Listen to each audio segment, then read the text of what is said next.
നമസ്കാരം. കാണാതായ ഡെപ്യൂട്ടി തഹസിൽദാർ തിരൂർ മാങ്ങാട്ടിരി സ്വദേശി ചാലിബ് പി ഭാര്യയുമായി സംസാരിച്ചു. രാവിലെ ഭാര്യയുടെ ഫോൺ കോൾ എടുത്ത ചാലിബ് കർണാടകയിലെ ബസ് സ്റ്റാൻഡിലാണ് ഉള്ളതെന്നും വീട്ടിലേക്ക് എത്താമെന്നും അറിയിച്ചു. കൂടെ ആരുമില്ലെന്നും മാനസിക പ്രയാസത്തിൽ പോയതെന്നുമാണ് ചാലിബ് ഭാര്യയോട് പറഞ്ഞത്. കർണാടകയിൽ നിന്നാണ് വിളിച്ചതെന്നാണ് വിവരം. തിരൂർ മാങ്ങാട്ടിരി സ്വദേശി ചാലിബ് പി ബുധനാഴ്ച വൈകിട്ട് മുതൽ കാണാതായത്. മൊബൈൽ ടവർ ലൊക്കേഷൻ കർണാടകയിലെ ഉടുപ്പി കാണിക്കുന്നതിനാൽ അന്വേഷണം കർണാടകയിലേക്കും വ്യാപിപ്പിച്ചിരുന്നു. വൈകിട്ട് ഓഫീസിൽ നിന്നും ഇറങ്ങിയ ശേഷം വൈകുമെന്ന വിവരം വീട്ടുകാർക്ക് നൽകിയിരുന്നു. ഏറെ സമയം കഴിഞ്ഞിട്ടും കാണാത്തതിനെ തുടർന്നാണ് വീട്ടുകാർ തിരൂർ പോലീസിൽ പരാതി നൽകിയത്. മൊബൈൽ ടവർ ലൊക്കേഷൻ ആദ്യം കോഴിക്കോടും പിന്നീട് കർണാടകയിലെ ഉടുപ്പിയിലുമാണ് കാണിച്ചത്. പുലർച്ചെ 2 വരെ ഓണായ ഫോൺ പിന്നീട് ഓഫായി. ATM-ൽ നിന്ന് 10,000 രൂപ പിൻവലിച്ചതായും പോലീസ് കണ്ടെത്തി. ഇതിന് പിന്നാലെയാണ് കർണാടകയിലുണ്ടെന്ന സൂചനകൾ ലഭിച്ചത്. കൃത്യസമയത്ത് പരാതി കിട്ടിയിട്ടും നവീൻ ബാബു ആത്മഹത്യാ കേസ് മുന്നിലുള്ളത് പോലീസിന് തിരിച്ചറിവായി.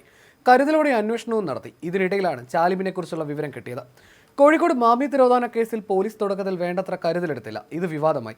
ഈ സാഹചര്യത്തിൽ കൂടിയാണ് ചാലിബിന് വേണ്ടി അതിവേഗ അന്വേഷണം നടത്തിയത്. താലൂക്ക് ഓഫീസിലെ ഡെപ്യൂട്ടി തഹസിൽദാരെ ഡ്യൂട്ടി കഴിഞ്ഞ് മടങ്ങവെ ദുരൂഹ സാഹചര്യത്തിൽ കാണാതാകുമ്പോൾ ചർച്ചയാകുന്നത് നവീൻ ബാബുവിന്റെ ആത്മഹത്യയായിരുന്നു. തിരൂർ മാങ്ങാട്ടിരി പൂക്കൈത സ്വദേശി PB ചാലിബിനെയാണ് ബുധനാഴ്ച വൈകിട്ട് ഓഫീസിൽ നിന്ന് വരുന്ന വഴിക്ക് കാണാതായത്. കണ്ണൂർ ADM ആയിരുന്ന നവീൻ ബാബുവിനെ പോലെ സത്യസന്ധനായ നിലപാടുകളെടുക്കുന്ന വ്യക്തിയായിരുന്നു ചാലിബ്. നിരവധി ശത്രുക്കളുമുണ്ട്. അതുകൊണ്ട് തന്നെ എന്താണ് സംഭവിച്ചതെന്നത് ദുരൂഹതയായി മാറി. ഓഫീസിൽ നിന്ന് വൈകിട്ട് 5:15 ഇറങ്ങിയതായി സഹപ്രവർത്തകർ അറിയിച്ചു. അതിനുശേഷം ഭാര്യ വിളിച്ചപ്പോൾ തിരിച്ചെത്താൻ വൈകുമെന്ന് അറിയിച്ചു. പിന്നീട് വാട്സപ്പിൽ വളാഞ്ചേരി ഇരുമ്പിളയത്ത് ഒരു റെയ്ഡ് ഉണ്ടെന്നും കൂടെ പോലീസ് എക്സൈസ് ടീം ഉണ്ടെന്നും പറഞ്ഞിരുന്നു. രാത്രി 11 വരെ കാണാത്തതിനെ തുടർന്ന് ബന്ധുക്കൾ തിരൂർ പോലീസ് സ്റ്റേഷനിൽ പരാതി നൽകി.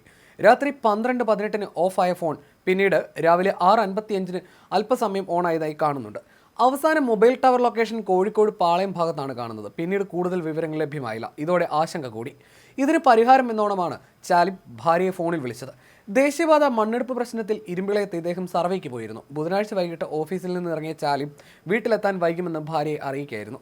8 മണിയോടെ വീണ്ടും അന്വേഷിച്ചപ്പോൾ വളാഞ്ചേരി ഭാഗത്താണെന്നും പരിശോധനയുള്ളതിനാൽ വീട്ടിലെത്താൻ വൈകുമെന്നും മെസ്സേജ് അയച്ചു. പിന്നീട് വിളിച്ചപ്പോഴൊന്നും ചാലിബിനെ ഫോണിൽ കിട്ടിയില്ല. കണ്ടെത്താൻ സാധിക്കാതെ വന്നതോടെ പോലീസിൽ പരാതി നൽകി. ഇതിനിടെ ചാലിബിന്റെ ഫോൺ സ്വിച്ച് ഓഫായി. രാവിലെ 6:55 ഫോൺ വീണ്ടും ഓണായെങ്കിലും വൈകാതെ വീണ്ടും ഓഫായി. ഇതിനിടെ ചാലിബ് പറയുന്നതനുസരിച്ച് തലേദിവസം രാത്രി പോലീസും എക്സൈസും ചേർന്നുള്ള പരിശോധന നടന്നിട്ടില്ലെന്നും അധികൃതർ അറിയിച്ചു. ഇതും ദുരൂഹത കൂട്ടി. CCTV കേന്ദ്രീകരിച്ചും അന്വേഷണം നടത്തി. ഇതിലാണ് കർണാടകയിലേക്ക് പോകുന്ന സൂചന കിട്ടിയത്.